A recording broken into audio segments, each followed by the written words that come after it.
누가복음 20장 19절로 40절 우리 한 절씩 교독을 합니다. 서기관들과 대제사장들이 예수의 이 비유는 자기들을 가리켜 말씀하신 줄 알고 적시 잡고자 하되 백성을 두려워하더라. 이에 그들이 엿보다가 예수를 총독의 다스림과 권세 아래에 넘기려 하여 정탐들을 보내어 그들로 스스로 의인 체하며 예수의 말을 책잡게 하니 그들이 물어 이르되 선생님이여 우리가 아노니 당신은 바로 말씀하시고 가르치시며 사람을 외모로 취하지 아니하시고 오직 진리로서 하나님의 도를 가르치시나이다. 우리가 가이사에게 세를 바치는 것이 옳으니까 옳지 않으니까 하니 예수께서 그 관계를 아시고 이르시되 데나리온 하나를 내게 보이라. 누구의 형상과 글이 여기 있느냐? 대답하되 가이사의 것이니이다. 이르시되 그런즉 가이사의 것은 가이사에게 하나님의 것은 하나님께 바치라 하시니 그들이 백성 앞에서 그의 말을 능히 책잡지 못하고 그의 대답을 놀랍게 여겨 침묵하니라. 부활이 없다고 주장하는 사두개인 중 어떤 이들이 와서 물어 이르되 선생님이여 모세가 우리에게 써주기를 만일 어떤 사람의 형이 아내를 두고 자식이 없이 죽으면 그 동생이 그 아내를 취하여 형을 위하여 상속절을 세울지니라 하였나이다. 그런데 7형제가 있었는데 마지가 아내를 취하였다가 자식이 없이 죽고 그 둘째와 셋째가 그를 취하고 7이 다 그와 같이 자식이 없이 죽고 그 후에 여자도 죽었나이다. 7이 다 그를 아내로 취하였으니 부활 때 그 중에 누구의 아내가 되리이까? 예수께서 이르시되 이 세상의 자녀들은 장가도 가고 시집도 가되 저 세상과 및 죽은 자 가운데서 부활함을 얻기에 합당히 여김을 받은 자들은 장가가고 시집가는 일이 없으며 그들은 다시 죽을 수도 없나니 이런 천사와 동등이요 부활의 자녀로서 하나님의 자녀임이라. 죽은 자가 살아난다는 것은 모세도 가시나무 떨기에 관한 글에서 주를 아브라함의 하나님이요 이삭의 하나님이요 야곱의 하나님이시라 칭하였나니 하나님은 죽은 자의 하나님이 아니요 살아있는 자의 하나님이시라. 하나님에게는 모든 사람이 살아나니라 하시니 서기관 중 어떤 이들이 말하되 선생님 잘 말씀하셨나이다 하니 그들은 아무것도 감히 더 물을 수 없음이더라. 아멘. 오늘 저는 본문을 중심으로 살아있는 자의 하나님이란 제목으로 말씀을 나누고자 합니다. 예수님께서는 십자가 지시기 딱 한 주 전에 예루살렘에 입성했습니다. 바로 그때에 백성들이 그 팜추리, 바로 대추야자 열매, 이 팜추리 가지를 꺾어서 흔들면서 여기에 굉장한 의미가 담겨 있습니다. 제가 이번 주일날 이제 종료주일이 되는데 제가 그 의미 제가 자세히 설명을 해드릴 겁니다. 그렇게 예수님 딱 십자가의 지시기 일주일 전에 예루살렘에 입성하셔서 예수님이 그 일주일간 내내 한 일은 아침이면 예수님이 성전으로 나오셨다가 또 저녁이면 다시 베다니로 돌아가시고 그렇게 하면서 성전에서 마지막 일주일을 5일을 바로 말씀을 전하는데 전적으로 힘썼다라는 것입니다.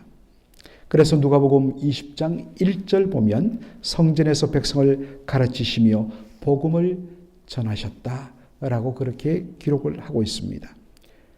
오늘 본문에 보면 성전에 계신 예수님께 두 그룹이 나옵니다. 그들이 나온 목적은 바로 예수님을 책잡기 위한 것입니다. 뭔가를 물어서 배우고 알고 깨달으려고 하는 것이 아니라 저 사람에게서 뭔가 문제점을 찾기 위해서 그렇게 나왔다는 것입니다. 첫 번째 그룹은 서기관들입니다. 서기관들을 여러분들 스크라이브라고 그렇게 영어로 되어 있습니다. 뭔가를 기록하는, 쓴다는 그 말이죠. 서기, 바로 책을 쓰다라는 말이죠.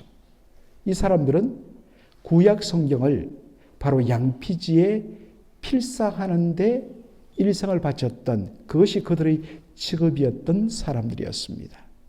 그래서 필사하다 보니까 성경을 완벽하게 암송하게 되고 그리고 성경을 바로 연구하는, 그래서 서기관들을 스크라이브라, 쓰는 사람이라 라고 번역하는 데도 있고 바로 율법 선생이라 혹은 율법 학자들이라 라고 그렇게 번역을 하는 이유가 거기에 있는 것입니다. 이들은 예수님을 책잡으러 왔는데 교묘하게도 먼저 예수님을 칭찬합니다. 칭찬하는 것으로 예수님의 마음을 일단 엽니다. 당신은 외모로 사람을 취하지 아니하고 오직 진리를 가르치시는 분이십니다. 라고 한 다음에 훅 들어온 질문이 뭐냐? 우리가 세금을 가이사에게 바쳐야 할까요? 하나님께 바쳐야 할까요? 여러분, 가이사란 것은 라틴어로 케사르, 케사르는 바로 이것을 영어식 발음으로 하면 시저가 되는 것이죠. 그래서 우리가 줄리우스 시저 이렇게 이야기합니다. 줄리우스란 사람이 로마의 첫 번째 황제가 되었다 해서 영어로 줄리우스 시저라고 이야기하는데 정확히 말하면 율리우스 케사르입니다. 이것을 이제 우리가 가이사르라고 그래서 번역을 하고 그 다음에 가이사라고 조금 약간 엉터리 그렇게 번역을 우리가 성경에 해놓은 것입니다. 바로 로마 황제의 칭호가 바로 가이사 케사르인 것입니다. 지금 유대인들은 로마 제국의 식민지 지배를 받고 있습니다. 그래서 로마 황제가 대신하여 보낸 로마 총독의 지배를 받고 있습니다. 그 말은 로마 황제가 지금 이 유대 지역을 다스리는 왕이란 뜻입니다. 로마 제국은 황제의 이름으로 세금을 부과했습니다. 선민의 자부심, 우리는 하나님의 택하신 백성이라는 자부심을 갖고 있던 유대인, 그들이 바로 식민지 지배를 로마 제국에 의해서 당하고 있기 때문에 그들은 굉장히 로마 제국의 통치에 대해서 반발했습니다. 그리고 세금 징수에 대해서 대단히 못마땅히 여겼습니다. 이런 배경에서 나온 질문이 바로 세금을 가이사에게 바쳐야 할까요? 하나님께 바쳐야 할까요? 만일 예수님이 세금을 가이사, 로마 황제에게 당연히 바쳐야 된다고 한다면 저 봐라, 저 매국노, 저 로마의 앞잡이 라고 예수님을 미도할 것이고, 만일에 예수님이 유대인의 어떠한 그런 심리를 예수님 그렇게 앞세워서 가이사에게 바쳐서는 안 된다라고 하면 당장 로마 총독에 고발하여서 바로 이 사람은 로마 제국에 대하여 반역을 획책하는 반역자입니다 라고 고발하여서 이래됐던 저래됐던 예수님을 모함하려고 책잡으려고 지금 이런 질문을 한 것입니다. 여러분, 우리가 살아갈 때도 참 그 질문을 들어보면 이분이 진짜 알고 싶어서 묻는가 아니면 뭔가 건수 하나를 잡기 위해서 질문하는가, 그 질문을 보면 딱 압니다. 적어도 우리 예수 믿는 사람은 그래서는 안 되지요.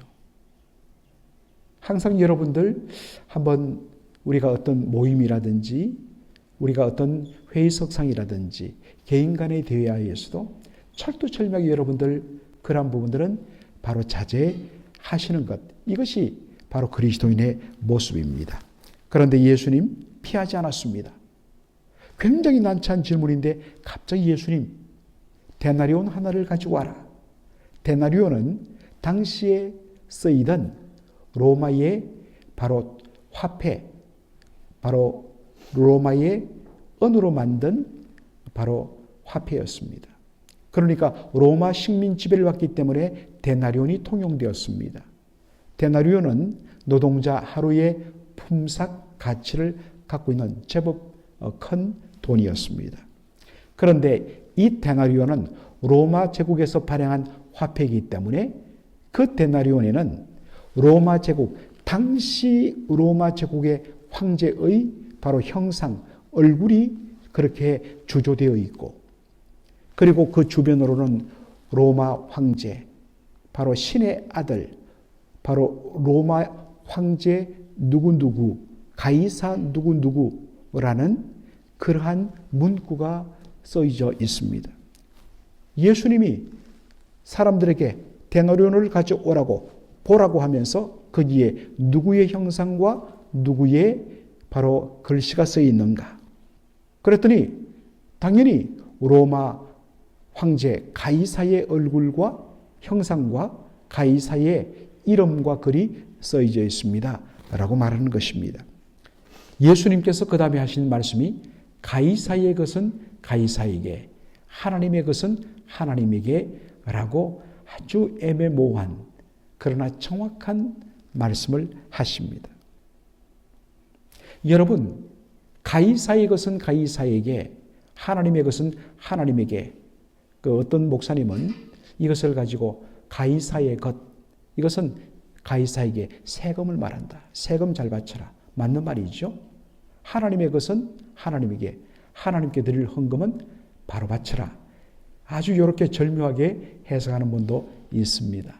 그런데 여러분, 그렇게 하면 예수님의 말씀의 의미를 바로 닫아버리는, 오히려 그 의미가 닫혀버리는 그런 효과를 냅니다.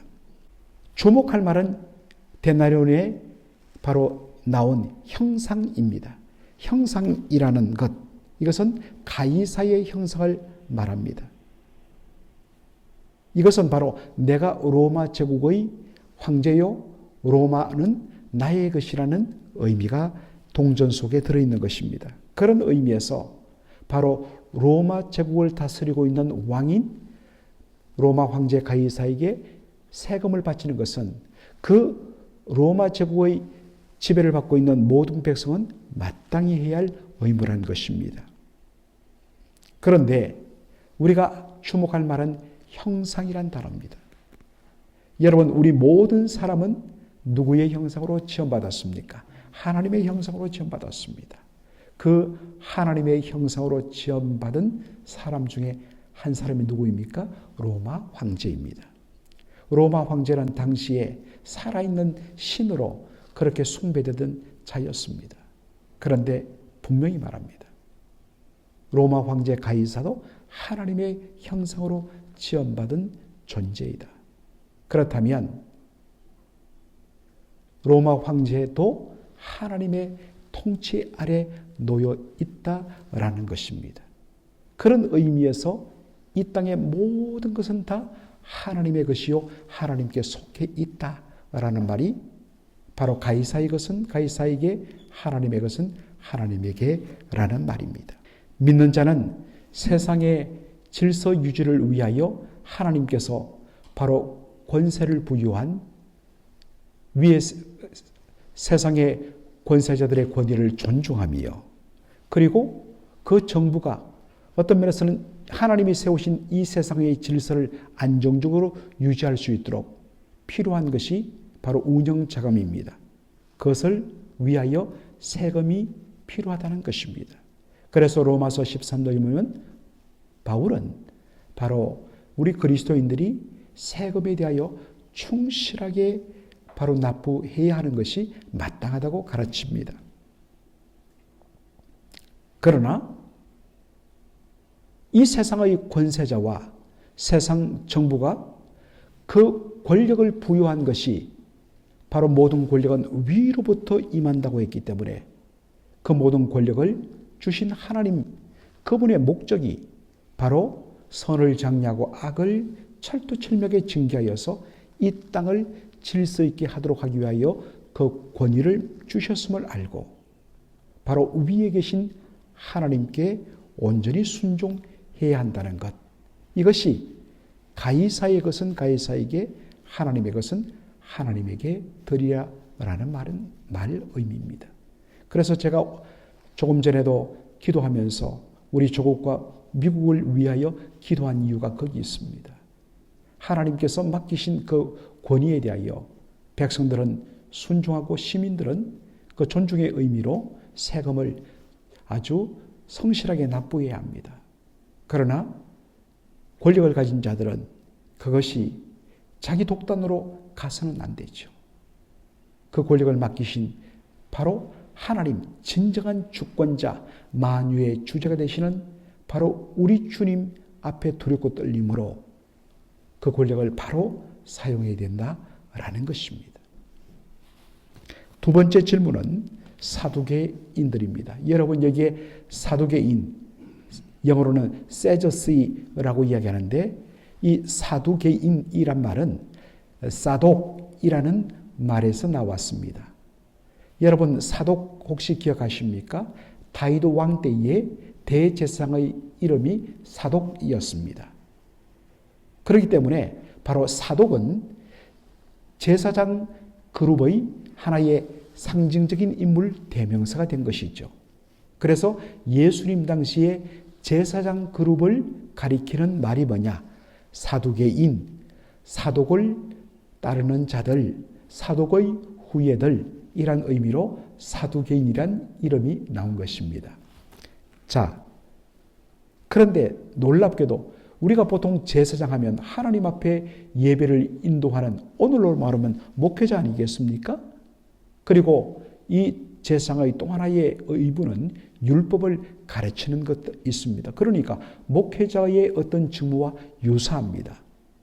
그런데 놀랍게도 예수님 당시 제사장 그룹이었던 이 사두개인들은 부활을 믿지 않았습니다. 놀랍죠? 놀라운 일입니다. 성경에 분명히 구약 성경에 죽은 자의 부활에 대하여 이야기하고 있는데 이들은 부활을 믿지 않았습니다.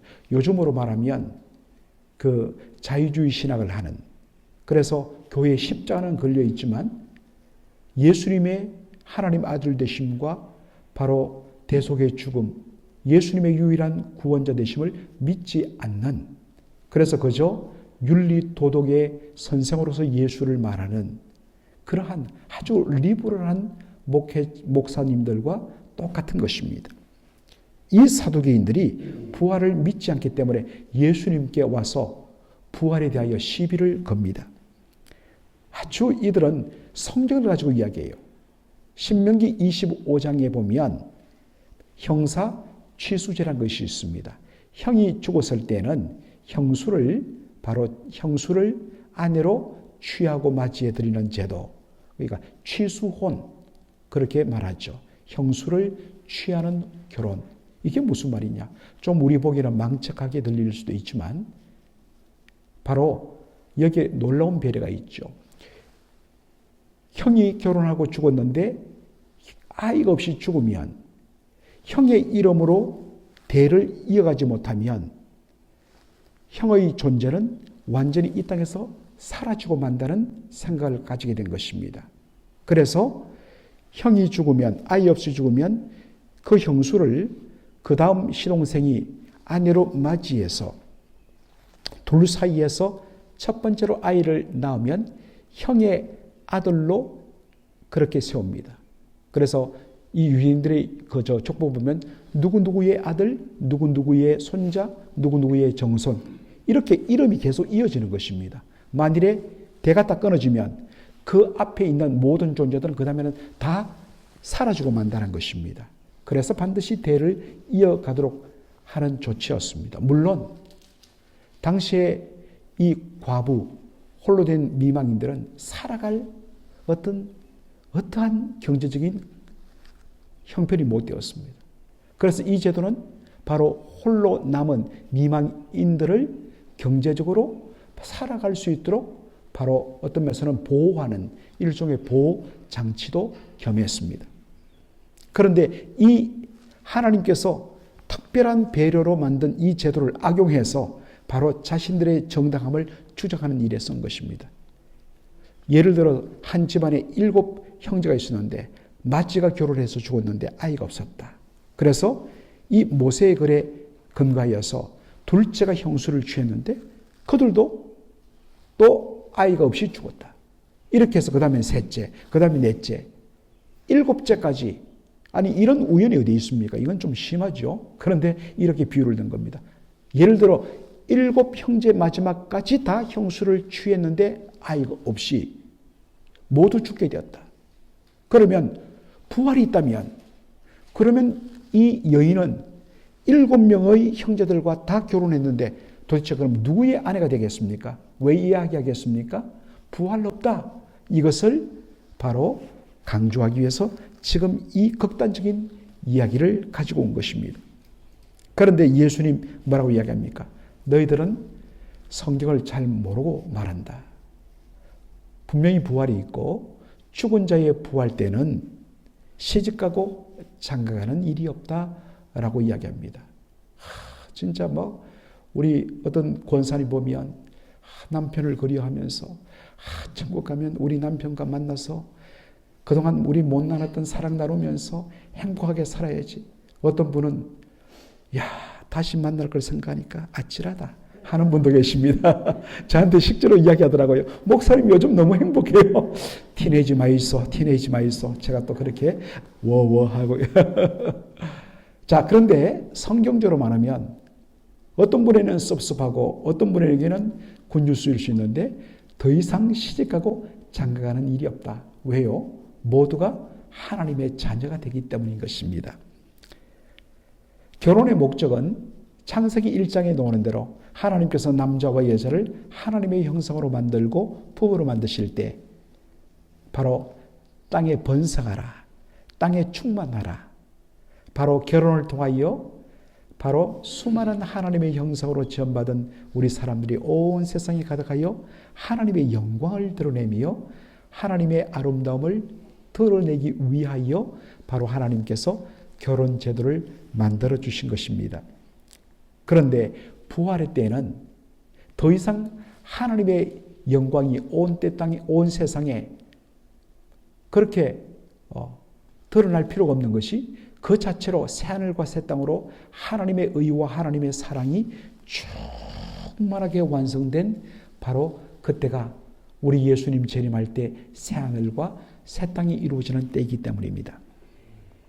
이미 모든 것이 충만해졌기 때문입니다. 그래서 결혼을 통하여 어떤 면에서는 사랑을 나누고 자녀를 생성하는 그러한 일이 더 이상 필요 없다는 것입니다. 그리고 그때는 모든 사람이 천사와 동등해진다. 여러분, 이것은 다른 뜻이 아니라 천사는 바로 불멸의 존재입니다. 죽지 않는 이모털, 죽지 않는 존재인 것입니다. 바로 천사들처럼 모든 사람은 영원히 생명을 누린다라는 뜻입니다. 이제 남은 것은 그들이 하나님의 자녀로서 하나님 아버지와 교제하며 하나님의 영광을 찬양하며 살아가는 일, 그것이 최고의 기쁨과 즐거움이고 서로를 사랑하며 축복하며 행복하게 사는 일만 남았습니다. 더 이상 왼수 같은 남편과 아내의 싸움도 있을 수가 없는 것이죠. 바로 그것이 천국이란 것입니다. 예수님께서는 부활을 성경 말씀을 가지고 그들에게 전가하십니다. 바로 출애굽기 3장 보면 모세가 바로 80세에 호렙산의 주변에서 양을 먹이고 있다가 가시나무 떨기에서 불이 붙어서 타오르는데 꺼지지 않고 유지되는 것을 보고서 갔다가 그 속에서 말씀하시는 하나님의 음성을 듣죠. 그리고 하나님으로부터 부르심을 받는데 그때 하나님께서 당신을 어떻게 소개하십니까? 나는 아브라함의 하나님이요. 나는 이삭의 하나님이요. 또 야곱의 하나님이다. 라고 이야기합니다. 그런데 그때 보면 하나님이 나는 아브라함의 하나님이다. I am God of Abraham. I am God of Isaac. I am God of Jacob이라고 이야기합니다. 하나님께서는 계속해서 I am 현재형을 쓰십니다. 이 말은 뭐냐? 나는 여전히 아브라함의 하나님이다. 아브라함은 분명히 죽었습니다. 그런데 하나님은 나는 아브라함 하나님이었었다가 아니라 지금도 아브라함이 하나님이다. 그 말은 뭐겠습니까? 육신은 죽었지만 아브라함은 지금 부활하여 그 영혼은 살아있다라는 것입니다. 그래서 현재형으로 쓰는 것입니다. 이것이 바로 하나님은 부활의 하나님이란 뜻입니다. 하나님은 죽은 자의 하나님이 아니라 산 자의 하나님이십니다.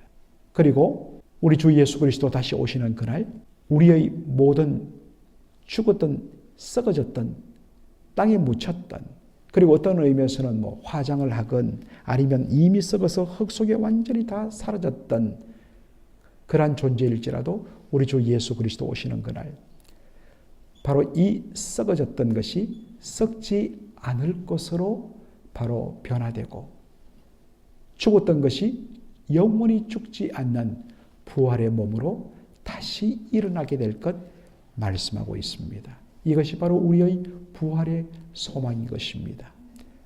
우리 주님은 부활의 주님이십니다. 살아계신 하나님이십니다. 이 사랑하는 여러분의 부모님들, 바로 여러분의 형제들, 지금 바로 천국에서 주님과 함께 그 부활의 그 놀라운 은혜를 지금도 생명을 맛보고 있음을 믿음으로 그려보시면서 부활의 소망을 가지는 저와 여러분 되기를 주의 이름으로 축원합니다. 아멘. 아버지 하나님 은혜와 사랑을 감사드립니다. 오늘 이 새벽에 아버지 하나님 저희들 우리 주님께서 두 그룹으로부터 그렇게 책잡기 위하여 한 질문들을 얼마나 지혜롭게 그리고 얼마나 놀랍게 말씀하시는가를 저희들이 보았습니다. 아버지 하나님, 하나님의 것은 하나님에게, 가이사의 것은 가이사에게. 아버지 하나님, 이 말씀의 의미를 바로 간직하는 저희들 되게 하여 주옵소서.